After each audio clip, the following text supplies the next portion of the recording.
நேரங்களில் அவங்களும் வீடியோ எடுத்துக்கண்டே தான் போவாங்க. என்னென்னு சொன்னால் அந்த கடற்கரை நேச்சுரல் வியூ வந்து நல்லா இருக்கும். அப்போ ட்ரெயினில் இருக்கிறார்களும் இந்த பீச்சை வந்து ஃபோட்டோ எடுத்து வீடியோ கேப்சர் பண்ணிக்கண்டே தான் ட்ரெயின்லேருந்து மூவ் பண்ணுறாங்க. இது பார்த்திங்கன்னா மொரட்டுவ சைட்லேருந்து பெட்டா நோக்கி போகிற ஒரு ட்ரெயின் உண்டு, ரைட்.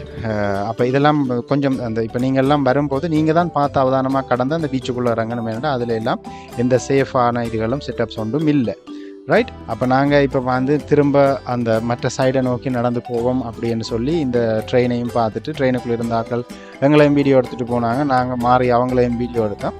அப்போ அப்படி நல்லா என்ஜாய் பண்ணி இருந்தோம். ஸோ நாங்கள் திரும்ப மெயினாக ஃபோக்கஸ் பண்ணினது இந்த பில்டிங்கை தான். இந்த பில்டிங் பார்த்தீங்கன்னு சொன்னால் நான் ஒரு சின்ன கூகுள் சர்ச் ஒன்று செய்து பார்த்தேன். அப்போ அதில் எனக்கு தென்பட்டது, மேபி அது அந்த விஷயம் எந்த அளவுக்கு உண்மைன்றது தெரியலை, பட் நான் பார்த்த விஷயத்தை ஷேர் பண்ணுறேன். இது முன்னால் ஒரு ஒரு தமிழ் ஒரிஜின் ஒரு ஆளோட ஹோட்டல்